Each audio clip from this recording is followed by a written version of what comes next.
Hi and welcome back. The drums are done for now, so in this video I'll look at setting up Logic for recording a bass track. First, I'll take advantage of Logic's folder feature. I'll take all those drum regions up there and pack them into one folder track and recapture a lot of my arrange window area.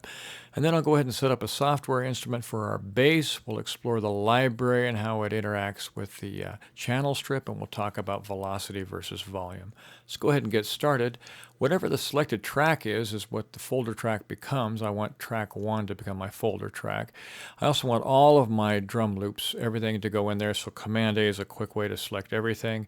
Command F packs a folder. If you don't know your key command, of course, region, folder, pack folder. Again, Command F. And you can see things look quite a bit different instantly. Let's go ahead and get a little closer look at this folder we have. It looks almost like a MIDI region now in Logic 8 with the dashes there. Let's zoom back out. In fact, it functions like a MIDI region in that we can take this folder, copy it, trim it, loop it, drag it around, you name it. Basically, it functions like a MIDI region, a great easy way to move a bunch of information just by moving one object. Let's go ahead and delete this.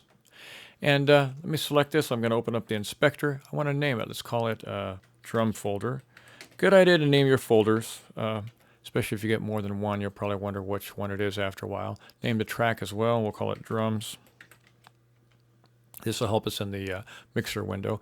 You notice we have these parameters over here also associated with the drum folder. And depending on whether you have MIDI regions or audio regions or Apple loops, some of them will affect the contents and some of them won't. Let's go ahead now. I want to clean up my track list a little bit. I'm going to go ahead and go up to track, delete unused. And you see I've deleted all the tracks that we were using for the drums. The drums will play back. Not a problem there. We'll explore the contents of the folder here in just a moment. Let's go ahead and do a few more things in the track list. I'd like to create a software instrument track. So we've got this that came up. I need one. Perfect. Just like that. Hit create. And next I'm going to open up the mixer.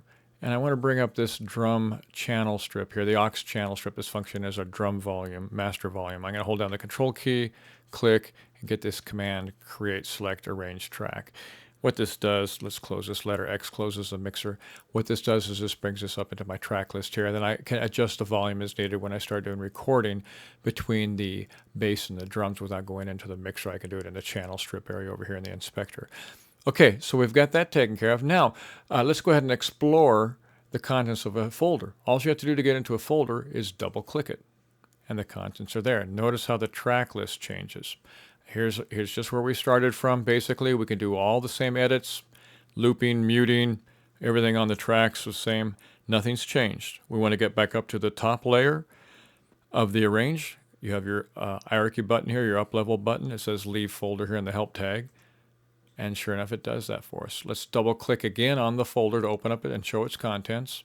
Easier way to get back up to the top level, just double click quickly in the background of the arrange. Does the same thing as that hierarchy button. That's my way to navigate. Let's go ahead and take a look at the mixer. And you can see in here as well, I'm going to change my view. Option T gets rid of my transport bar. And let's zoom out just a little bit here. There we go. So we can see as we select these, and we get to the drums over here, and it's not a channel strip. It's actually just a thin strip, if you will. And you'd think that double-clicking on it would perhaps maybe show the contents of the folder, all the channel strips. It doesn't if in the arrange area, your drum folder or whatever folder you're dealing with is not selected. If you're in your mixer, hold down the Option key, double-click, and it selects your drum folder, and then it shows the contents of that. Now we have all of our channel strips here. Again, everything we want to do, we can do. Double-clicking in the background of the mixer does not work to take us up one level to the main level of the arrange. We have to use the hierarchy button here. And there we go. Now we have the main level, equivalent of the main level of the arrange, if you will, the main level of the mixer. Let's go ahead and close the mixer. We're going to deal with our bass instrument now. I'm going to select the instrument 1 track.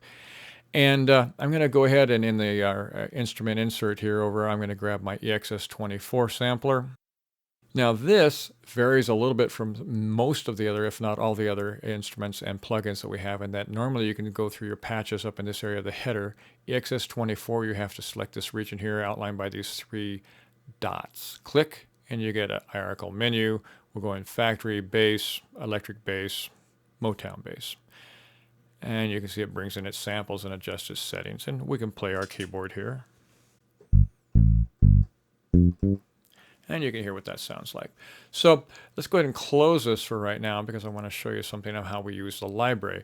Letter R will open up your library. Also, I have my toolbar hidden. Let's open that up. And we can go to Media and select the Library tab.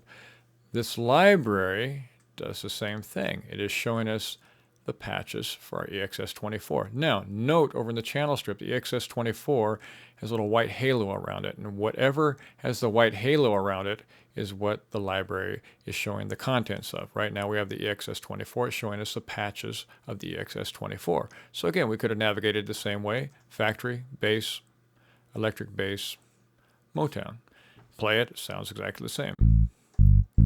We can check out some other patches here real quick. Fretless. So you get the idea. We can actually audition a lot of patches without having opened up the EXS24 instrument. Very nice, I think, and easy way to do this. And it gets better. Let's go ahead and I'm going to remove this instrument. Go up to No Plugin. And now the library defaults, by the way, to your channel strip settings. So let's go up here. We can find virtually the same thing: bass, electric bass, Motown. Select that. And in fact, not only does it load up our EXS24 with a Motown patch in it, but it brings in some signal processing as well. We have a compressor that's active, a channel EQ that's muted. Let's go ahead and open up the EXS24 again. You can see there's our Motown patch. And if you notice, again, now our EXS24 is selected. Our library has changed to show the contents of that. Let's go back to our channel strip settings.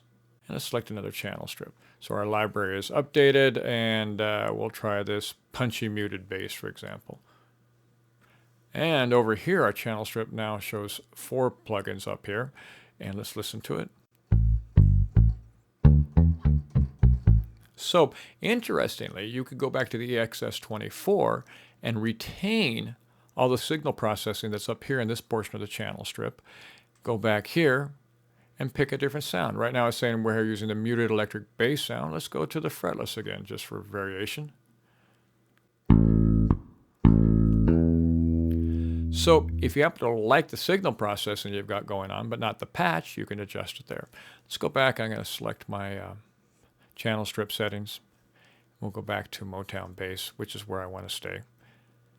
Okay, I'm letter R, closing the library.